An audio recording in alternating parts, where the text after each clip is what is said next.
देखिए हमारे देश के जो पीएम है, इन पर अपमानजनक टिप्पणी करी थी, और इसकी खामियाजा इस देश को भुगतना भी पड़ा, और इनफैक्ट अभी तक भुगत रहा है।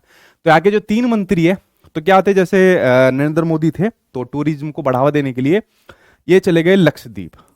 ठीक है। तो लक्षद्वीप पर क्या हुआ, वहां पर ये बीच बीच में ऐसे टहल रहे थे, थोड़ा सा पानी के अंदर गए तो वही, उसके अलावा वहां पर फिर लग गई मालदीव को मिर्ची लग गई।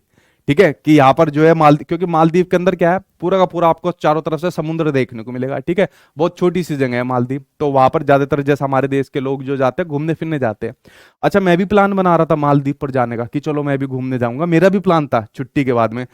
लेकिन उसके बाद में ये सारा मैटर कुछ हुआ, तो हमने सभी ने, जो हमारे जैसे और भी इंडियंस हैं, तो उन्होंने क्या किया, उनके जो जाने का जो प्लान था उन्होंने रिजेक्ट कर दिया। ठीक है, कि तुमने हमारे देश के बारे में ऐसा बोला, हमारे देश के पीएम के बारे में बोला, अब हम भी तुम्हारे देश में नहीं जाएंगे। तो बहिष्कार कर दिया, किसका, मालदीव का बहिष्कार कर दिया, कि जब हमारे देश में लक्षद्वीप ऑलरेडी है। ठीक है, अब देखिए लक्षद्वीप बड़ा छोटा सा टापू है। ठीक है, अगर आप लोग कभी नेट से चेक करोगे तो इंडिया से जो फ्लाइट जाएगी आपके कोच्चि यानी केरल तक जाएगी, वहां से फिर आपकी लक्षद्वीप जाती है, या फिर आप क्रूज जो आपके जहाज है उसके थ्रू भी जा सकते हो। ठीक है, तो लक्षद्वीप का फिर हम लोगों ने भी प्लान बनाया। ठीक है, हमारे देश के लोग हैं, बहुत छोटी सी कंट्री है, ज्यादातर आपके यहाँ पर मुस्लिम आबादी है, और बहुत कम आबादी के लोग यहाँ पर रहते हैं, लेकिन हमारे इंडियन है। ठीक है, हमारे देश के लोग हैं, तो जो जाएगा हमारे देश के लोगों पर जाएगा, हम इसके ऊपर क्यों जाए। तो यहाँ पर 3 मंत्रियों को निलंबित कर दिया था, कुछ भी कर दो भाई, अब तो मार पड़ी गई है, अब क्या क्या करोगे आप लोग। ठीक है।